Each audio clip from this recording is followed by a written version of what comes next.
आयशा अग्रवाल अपनी 2 सहेलियों के साथ मेडिकल रूम के दरवाजे पर खड़ी थी। कॉलेज का हर लड़का आयशा का बॉयफ्रेंड बनने का, उसके करीब जाने का, उसे छूने का सपना देखा करता था। देवेन ने उसे ऊपर से नीचे देखा और मुस्कुराते हुए बोला, कोई उल्लू का पट्टा ही तुम जैसी लड़की को एडजस्ट करने को कहेगा, और मैं तो वो बिल्कुल भी नहीं हूं। सर के साथ देवेन की चेस्ट और बाजू पर भी घाव लगे थे, जिसके लिए टोनी ने उसकी शर्ट उतरवाई थी। पर बिना शर्ट के पसीने में चमकती देवेन की बॉडी काफी हॉट लग रही थी। आयशा की नजरें उसकी मोटी मोटी बाजुओं पर जैसे अटक ही गई थी। छूकर देख सकती हो, काटूंगा नहीं। देवेन हल्की सी मुस्कान के साथ फ्लर्ट करते हुए बोला। आयशा ये सुन मुस्कुरा दी और ब्लश करती हुई उसके करीब आने लगी। तभी आयशा की सहेलियां टोनी को बाहर ले गईं और फर्स्ट एड बॉक्स खोलते हुए आयशा ने वो सब करना शुरू कर दिया जो टोनी करने वाला था।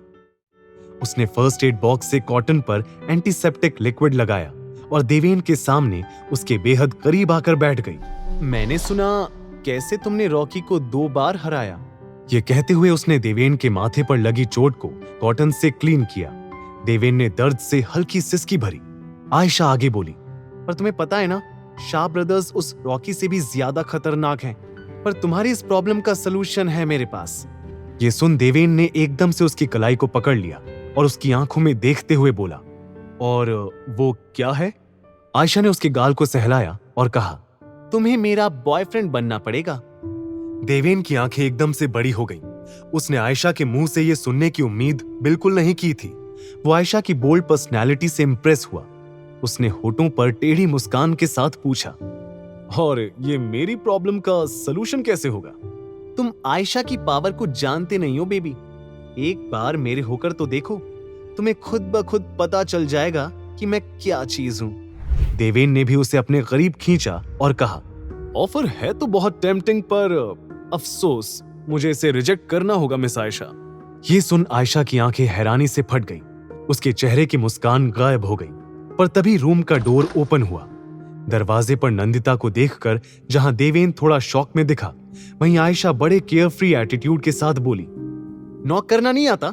यहाँ प्राइवेट बातें चल रही हैं। देवेन और आयशा को इतना करीब देख नंदिता के चेहरे पर डिस्गस्टेड एक्सप्रेशन दिखाई देने लगे।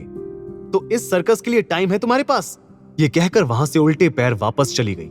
देवेन ने आयशा को खुद से दूर किया और बिना कुछ बोले नंदिता के पीछे चला गया। ये देख आयशा ने गुस्से में अपनी हील्स को जमीन पर पटका। तभी उसका मोबाइल रिंग करने लगा। कॉल पिक करते ही दूसरी तरफ की बात सुन वो बोली, डोंट वरी, एक बार आयशा ठान ले तो कोई भी लड़का उससे बच नहीं सकता। मैं देवेन को अपना बॉयफ्रेंड बनाकर ही रहूंगी। वहीं बाहर देवेन नंदिता को पुकारता रहा, पर वो वहां से चली गई। नंदिता, नंदिता, लिसन। देवेन ने फ्रस्ट्रेट होकर बालों में हाथ फेरा। शिट, पहले इस लड़की के ऊपर मेरा इंप्रेशन गलत है और अब फिर से ऐसे तो हो गई दोस्ती। तभी पीछे से टोनी आया और बोला, भाई लगता है नैंडी तेरा सिर फिर फोड़ देगी। देवेन ने अपना सिर हिलाया और बोला, साली लाइफ में ना टाइमिंग सही होती तो आज मैं कहां का कहां होता। टोनी अपने बाल संवारते हुए बोला, ब्रो ये सब छोड़ और पहले मेरी बात सुन। आयशा अग्रवाल ने तुझे बॉयफ्रेंड बनने का ऑफर दिया। तू जानता है, पहली बार आयशा ने खुद किसी लड़के को अप्रोच किया है, और वो भी तुझे। और तूने क्या किया? वो ऑफर रिजेक्ट कर दिया। तेरा दिमाग तो ठीक है, आंखें सही है, देख पा रहा है ना? अरे तूने आयशा अग्रवाल को रिजेक्ट कर दिया, कॉलेज की हॉटेस्ट गर्ल को। क्या मैं पूछ सकता हूँ क्यों?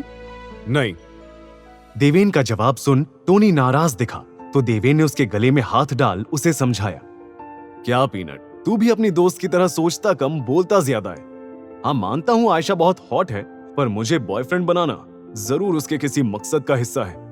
नहीं तो तू ही सोच, मुझे महादेवी आए 3 दिन नहीं हुए और उसने मुझे प्रपोज कर दिया। टोनी ये सुन सोच में पड़ गया था। तभी देवेन ने उससे पूछा, वैसे टोनी, वो ऐसा क्यों कह रही थी कि वो शाह ब्रदर्स से ज्यादा पावरफुल है? टोनी ने गहरी सांस भरी और फिर आसपास नजर घुमाकर देवेन के करीब आकर बोला, वो इसलिए क्योंकि वो बॉस बेब्स की मेंबर है। ये सुन अब देवेन शॉक दिखा।